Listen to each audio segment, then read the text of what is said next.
grande comissão. Jesus, aproximando-se, falou-lhes, dizendo: toda autoridade me foi dada no céu e na terra.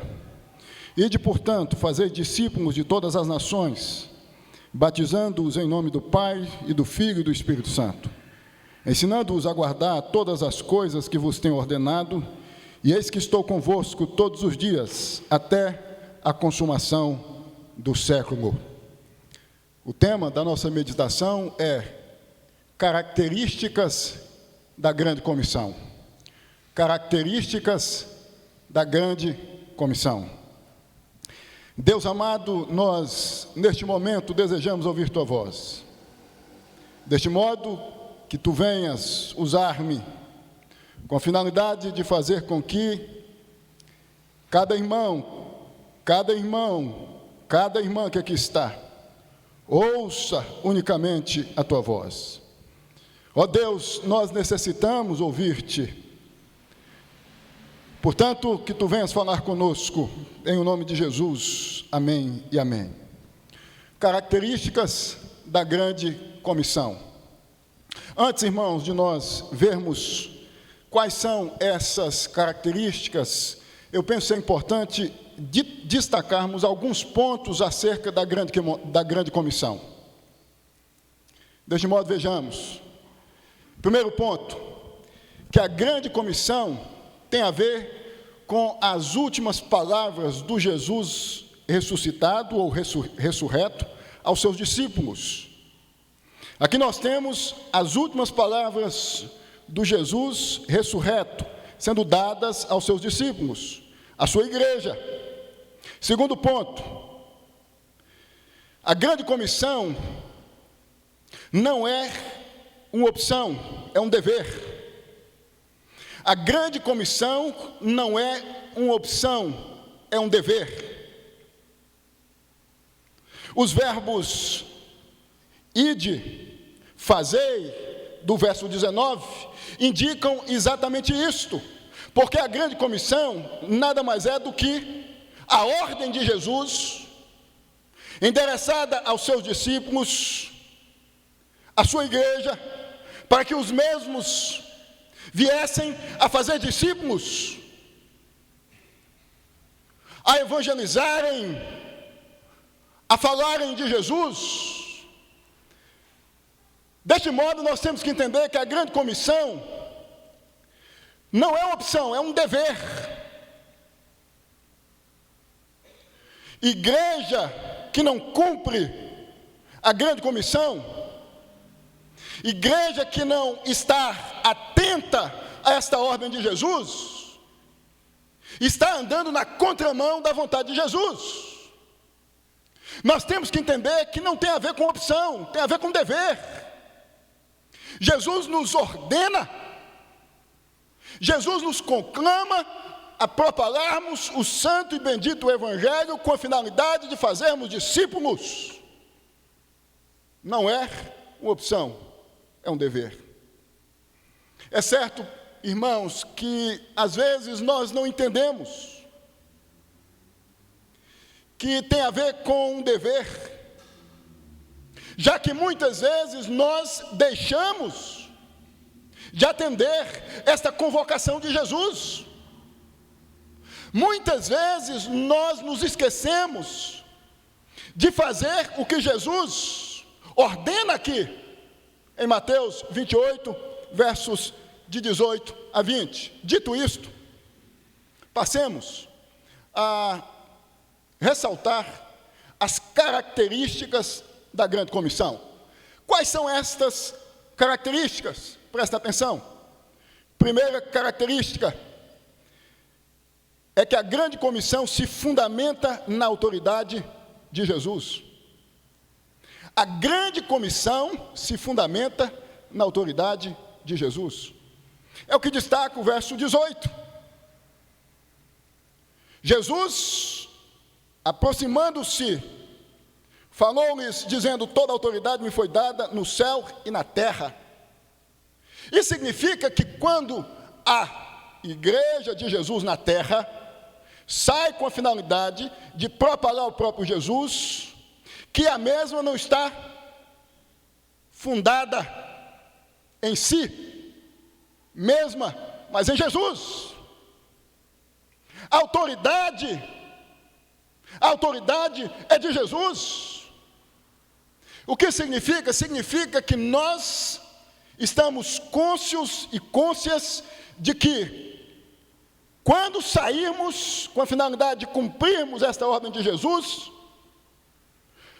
nós vamos enxergar resultados. As coisas vão acontecer, as coisas vão fluir, porque Jesus nos disse isto.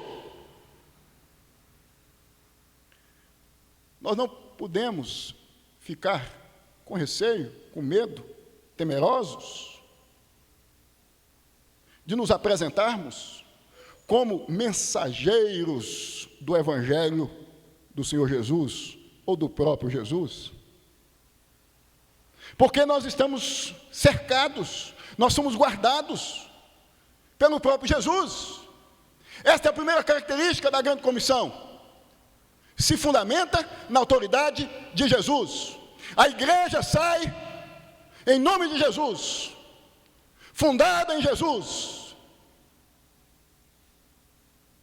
certa de que Jesus é o seu maior missionário. Segunda característica da grande comissão é que, para realizarmos precisamos sair da nossa zona de conforto. Precisamos sair da nossa zona de conforto. É o que destaca o verso 19. Ide, portanto, fazer discípulos de todas as nações, batizando-os em nome do Pai e do Filho e do Espírito Santo. Para nós realizarmos essa ordem de Jesus, isto é, a grande comissão, nós precisamos sair da nossa zona de conforto.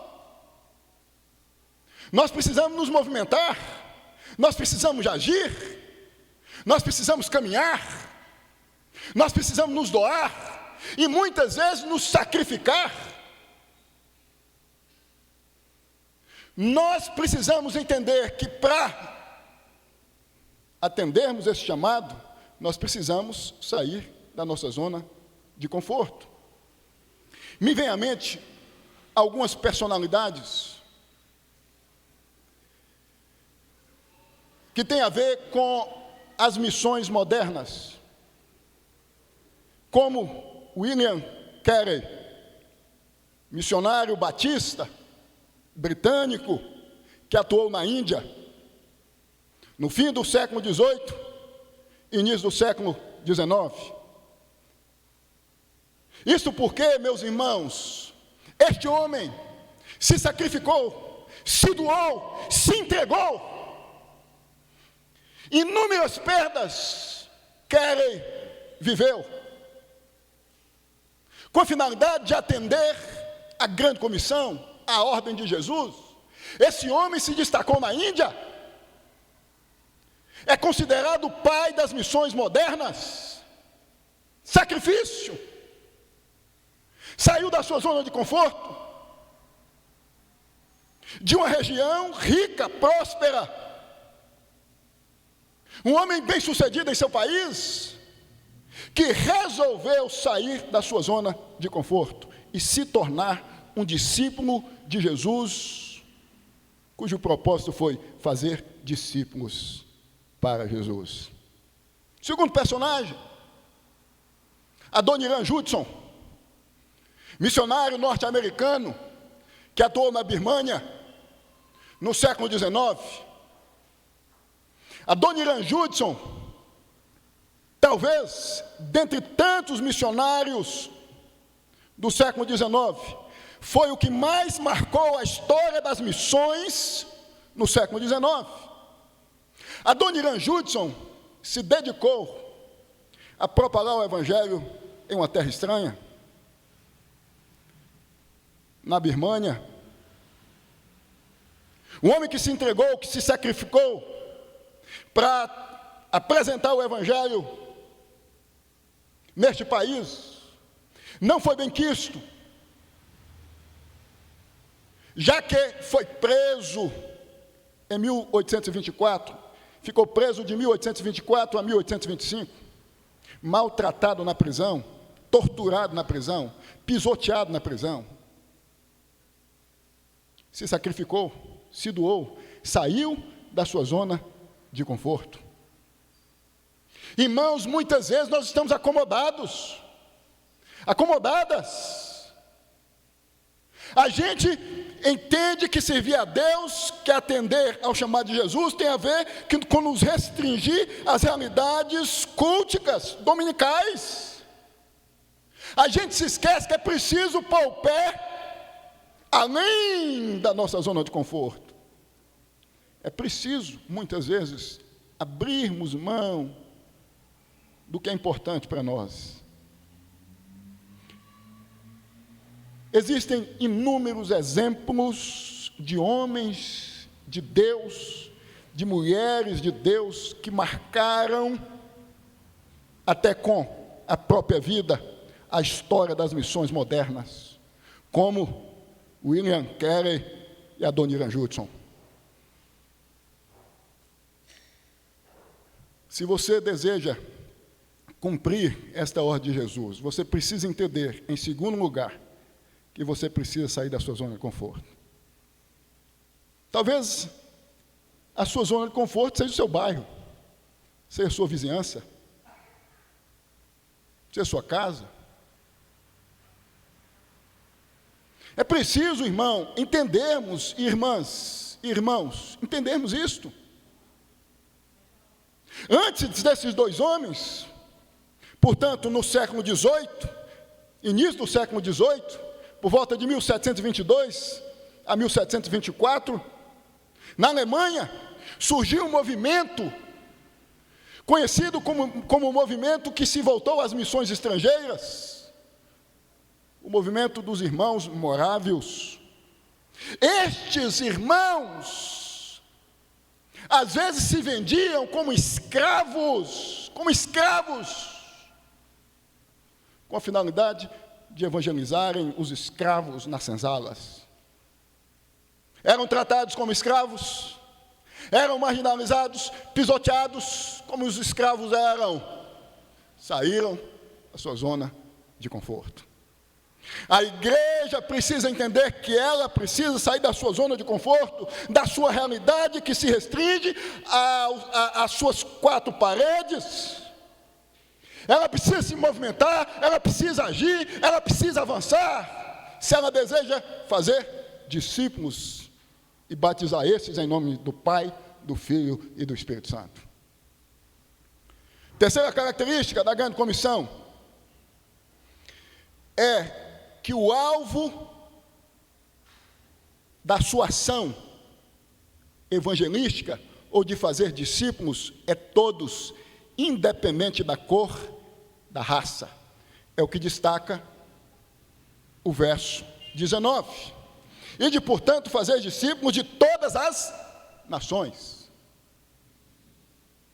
Pessoas distintas, de etnias distintas. O alvo é o mundo. O alvo é o mundo. Não existem pessoas específicas. O alvo é o mundo, são pessoas de etnias distintas, de todas as nações. Alguém já disse que o século XIX foi o século das missões estrangeiras. Tudo começa com o movimento que eu acabei de ressaltar, do início do século XVIII. Movimento que envolve os irmãos morávios.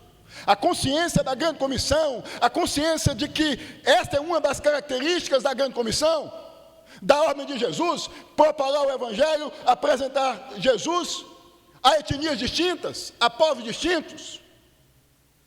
Nós temos missionários presbiterianos espalhados pelo mundo, gente em Portugal, gente na Espanha, gente na África, gente aqui em nosso país, em regiões pobres, deficientes economicamente. Sabe por quê, meu irmão e minha irmã? Porque é uma das características da grande comissão. É atingir negros e brancos, é atingir gente de etnias distintas, judeus, brasileiros, portugueses, americanos. O Evangelho rompe fronteiras. O Evangelho não se restringe a uma etnia. O Evangelho não se restringe a uma turma, a um bairro, a uma cidade, a um país, a um estado. Ide, portanto, fazer discípulos de todas as nações. Existiam judeus aqui ouvindo isso? Existiam. Os discípulos, os apóstolos, pessoas que tinham a dificuldade de entender que os gentios, os não-judeus, necessitavam do Evangelho, necessitavam de Jesus. E Jesus está dizendo a uma cultura ufanista, bairrista, cultura judaica, que ele, Jesus, não se restringia à realidade dos judeus, não tinha a ver só com judeus, mas com judeus e com gentios. O alvo do Evangelho, ou da grande comissão, são homens de etnias distintas. Trazendo para a nossa realidade, contextualizando, indivíduos da Cracolândia, dos bordéis, dos bairros nobres, dos bairros pobres. É gente de todo tipo, de toda espécie, de todo perfil. Afinal de contas, ninguém traz um rótulo na testa dizendo, eu sou de Jesus. Os eleitos de Deus estão aí. O papel da igreja, que tem o dever de atender à ordem de Jesus, a grande comissão, é propagar o Evangelho, sem se limitar a uma raça, a uma cor, a uma pessoa em específico, é propagar o Evangelho a todos, crendo que Jesus, que é o principal missionário nesta ação, há de converter pessoas por meio do Espírito Santo, fazendo com que pessoas venham se dobrar diante de si e serem submetidas à metamorfose existencial espiritual, a mudarem de vida. Por isso que nós entendemos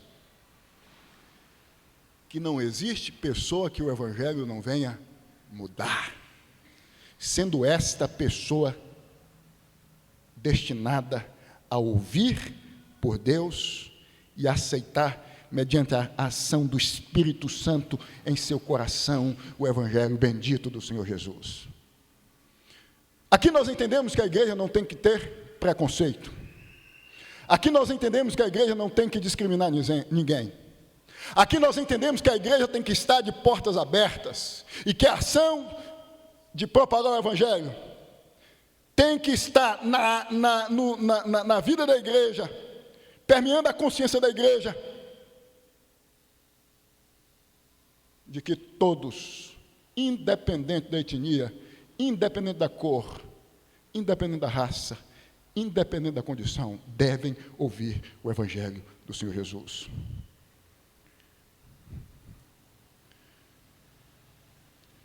Quarta característica e última da grande comissão é que a mesma exige um ensino que corresponda com a fé que nos foi dada pelo próprio Jesus. É o que destaca o verso 20. Ensinando-os a guardar todas as coisas que vos tenho ordenado, e eis que estou convosco todos os dias até a consumação do século. Existe um ensino, existe uma doutrina que a igreja deve passar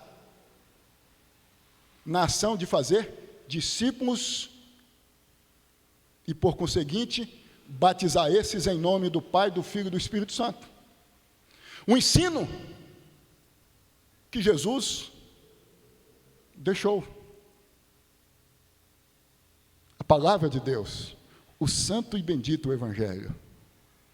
Então significa que nessa tarefa de evangelizar, de fazer discípulos, a igreja tem um manual, a igreja tem uma cartilha, a igreja tem uma única regra de fé e prática, a palavra de Deus, a revelação especial de Deus. Hoje nós vamos batizar algumas pessoas e vamos receber algumas pessoas. Vocês sabem que durante alguns meses nós tivemos com essas pessoas ensinando-as o genuíno evangelho, a sã doutrina, a palavra de Deus, de modo correto. Então, esta é uma característica fulcral, fundamental, na ação de fazer discípulos. Os discípulos de Jesus são convidados por Jesus, são ordenados por Jesus a fazerem discípulos que venham ficar parecidos com Jesus e não parecidos com a igreja tal, em que se tornaram membros, ou parecidos com o pastor, evangelizador, catequizador dos mesmos. O ensino que deve ser exposto, foi o que Jesus já concedeu à igreja. Isso tem a ver com a revelação bíblica, com o evangelho genuíno. Nós vivemos em um contexto sócio-religioso, sócio-eclesiástico, onde inúmeras doutrinas existem. Tem muitas pessoas sendo catequizadas em nome de Jesus. Hoje, a partir de ensinos que não correspondem com o ensino genuíno de Jesus, com o próprio Jesus, com essa doutrina. Em outras palavras, eu entendo que o verso 20 quer nos ensinar o seguinte: esses discípulos que vocês vão alcançar devem ser ensinados a se comportarem como Jesus, a viverem como Jesus, a andarem como Jesus.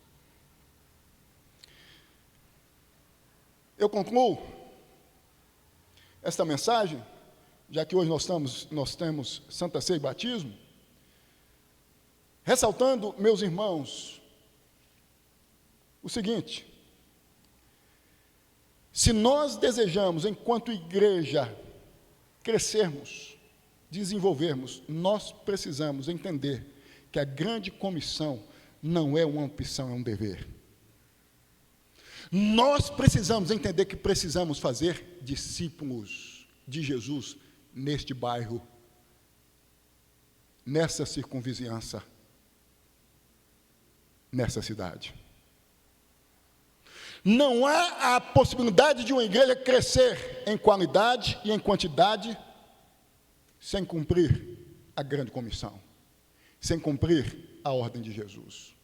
O ato de sair, o ato de fazer, o ato de obedecer essa ordem, vai fazer com que, por conseguinte, a igreja cresça, porque discípulos vão ser formados, vão ser feitos, e esses vão fazer mais discípulos, e é um efeito dominó, e a igreja vai crescer, e a igreja vai crescer, e a igreja vai desenvolver, em quantidade e em qualidade, já que é o ensino dado, vai ser um ensino relacionado ao que a palavra de Deus destaca acerca do próprio Deus e do próprio Jesus. Se nós desejamos crescer, nós precisamos entender que a ação, o agir, que tem a ver com propagar o evangelho, evangelização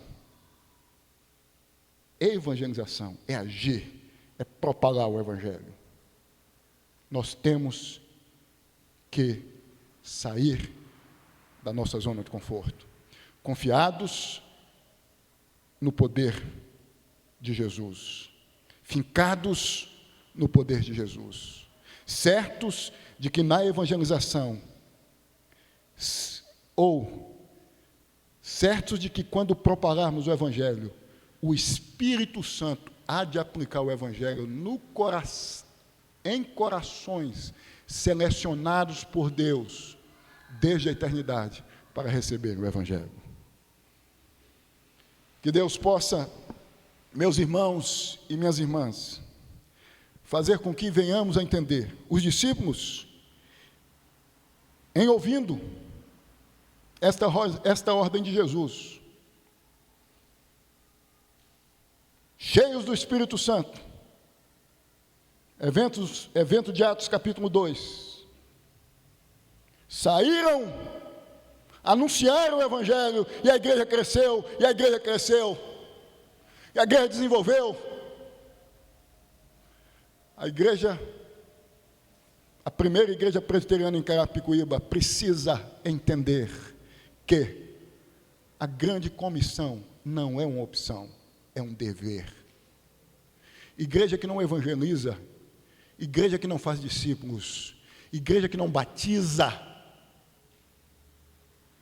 ela está doente, paralisada, anestesiada e precisa ser despertada por Deus mediante a ação do Espírito Santo. Se não há discípulos sendo feitos, se não há batismos, há desobediência. Porque na medida que a igreja evangeliza, na medida que a igreja sai, na medida que a igreja atende a ordem de Jesus, automaticamente essas coisas vão acontecer, porque quem garante isso é o próprio Jesus. O compromisso de trazer pessoas, de colocar pessoas aqui, é do próprio Deus, é do próprio Jesus. O compromisso de fazer com que a igreja seja forte em quantidade e em qualidade é do próprio Deus, é do próprio Jesus, mas a igreja precisa agir, a igreja precisa sair, os discípulos já batizados, já catequizados, precisam fazer discípulos. Não é uma opção, é um dever. Deus amado, nós te agradecemos, porque até aqui o Senhor tem nos ajudado. O Senhor nos auxilia e tem nos auxiliado. Pedimos, meu Deus, que o Senhor venha sensibilizar-nos,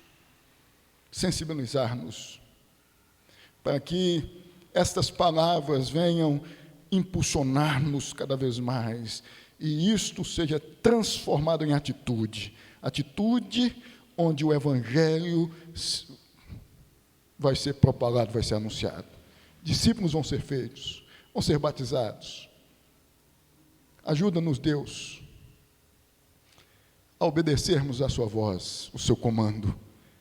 Em nome de Jesus. Amém e amém.